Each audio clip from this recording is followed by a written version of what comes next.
కాదా? మరి వాళ్ళ ఇంట్లోనే మంచి చేయనప్పుడు మీ ఇంట్లో మంచి జరిగిందని మీరు అనుకుంటున్నారా? లేదు కదా. ఇంకో మాట ఏమంటారు జగన్మోహన్ రెడ్డి గారు? మాట తిప్పను మడమ తిప్పను అంటారు, అవునా? మాట తప్పను మడమ తిప్పను అంటారు, అవునా? ప్రత్యేక హోదా వచ్చిందా మనకి? మాట తప్పాడా లేదా? సంపూర్ణ మద్యపాన నిషేధం జరిగిందా? మాట తప్పాడా లేదా?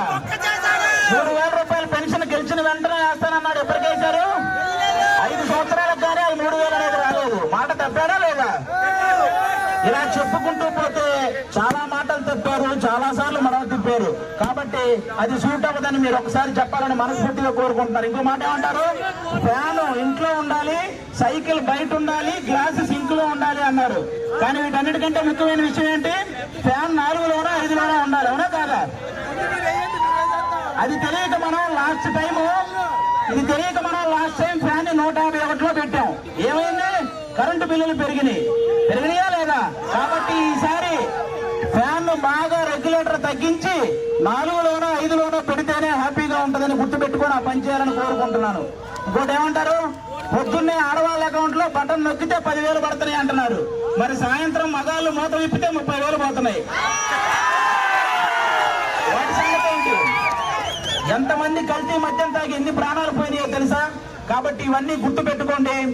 చాలా పథకాలు పైన బీజేపీ మోడీ గారి దగ్గర నుంచి వస్తున్నాయి. ఆ పథకాలు కూడా వీళ్ళ పేరు చెప్పి వేసేస్తున్నారు, వీళ్ళే చేస్తున్నట్టు చెప్పుకుంటున్నారు అనమాట. అవి కూడా మీరు గమనించాలని మనస్ఫూర్తిగా కోరుకుంటున్నాను. అలాగే ఇక్కడ యలమంచిల్లో మన సుందరపు విజయ్ కుమార్ గారు పోటీ చేస్తున్నారు. ఆయన్ని గాజు గ్లాసు గుర్తు మీద ఓటేసి గెలిపించాలని మనస్ఫూర్తిగా కోరుకుంటున్నాం.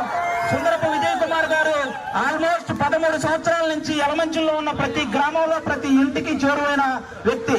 ఆయన అంతకు ముందు గెలిచిన నాయకుల కంటే కూడా చాలా కష్టపడ్డ వ్యక్తి, చాలా సమస్యల మీద పోరాడిన వ్యక్తి. ఒకసారి ఇదే యలమంచిల నియోజకవర్గంలో ఒక రోడ్డు సరిగా వేయలేదని మోకాళ్ళ మీద కూర్చొని మరి ఆ రోడ్డు వేయించిన ఘనత ఆయన గెలిస్తే యలమంచిలో ఉన్న ప్రతి సమస్య మీద ఆయన పోరాడగలడు. అసెంబ్లీలో ఆయన గలం గట్టిగా వినిపించగలడు. అలాంటి వ్యక్తిని గెలిపించాలని మనస్ఫూర్తిగా కోరుకుంటున్నాను. ఇంకెవరున్నారు మన పక్కన? సీఎం రమేష్ అన్న. బేసిక్ గా ఒక వ్యక్తి సీఎం అవ్వాలంటే కొన్ని సంవత్సరాలు కష్టపడాలి, కానీ పుట్టుకతోనే సీఎం అయిపోయాడు అన్న.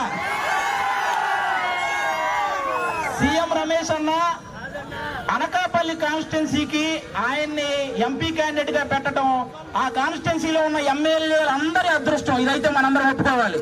ఎందుకంటే ఆయన గనక ఎంపీగా గెలిస్తే ఆ ఏడు నియోజకవర్గాల్ని అభివృద్ధి చేయగల సత్తా ఉన్న నాయకుడు మన సీఎం రమేష్ అన్న. కాబట్టి ఇక్కడ మన యలమంచిలి నియోజకవర్గానికి ఎమ్మెల్యే క్యాండిడేట్ గా సుందరపు విజయ్ కుమార్ అన్నని గాజు గ్లాసు మీద ఓటేసి గెలిపించండి.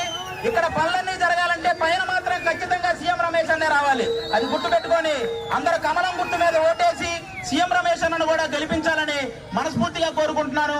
జై జనసేన.